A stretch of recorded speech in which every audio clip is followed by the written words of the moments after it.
क्या आपको पता है कि मरने के बाद आत्मा को दूसरा शरीर कब मिलता है और उसके बीच में आत्मा के साथ क्या क्या होता है? जब कोई व्यक्ति मरता है तो उसकी आत्मा तुरंत शरीर से निकल जाती है, लेकिन उसके बाद क्या होता है? सबसे पहले आत्मा लगभग 2 घंटे तक वहीं खड़ी रहती है जहां उसका मृत शरीर होता है। वह बार बार कोशिश करती है कि फिर से शरीर में वापस लौट जाए, लेकिन वह लौट नहीं सकती। फिर वह देखती है अपने परिवार को रोते हुए। उनका दुख देखकर आत्मा बहुत दुखी और बेचैन हो जाती है। इसके बाद शुरू होती है प्रेत यात्रा की पहली रात। अब आने वाले 13 दिनों तक आत्मा को अपने कर्मों का फल भुगतना पड़ता है। अगर उसने अपने जीवन में पाप किए हैं तो उसे आग की नदी में डाला जाता है। भयानक आवाज सुनाई देती है। कभी कभी अपने सड़ते शरीर को भी देखना पड़ता है।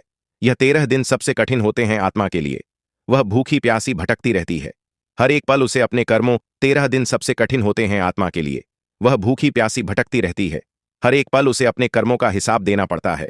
लेकिन अगर आत्मा ने अपने जीवन में पुण्य कमाए होते हैं तो यमदूत उसे एक दिव्य प्रकाश से भरे लोक में ले जाते हैं जहां उसे सुख और शांति मिलती है। और फिर आता है पुनर्जन्म का समय। जब कोई स्त्री गर्भधारण के 3 महीने पूरे कर लेती है तो वह आत्मा शरीर में प्रवेश करती है और वही शुरू होती है एक नई जिंदगी और एक नया अध्याय।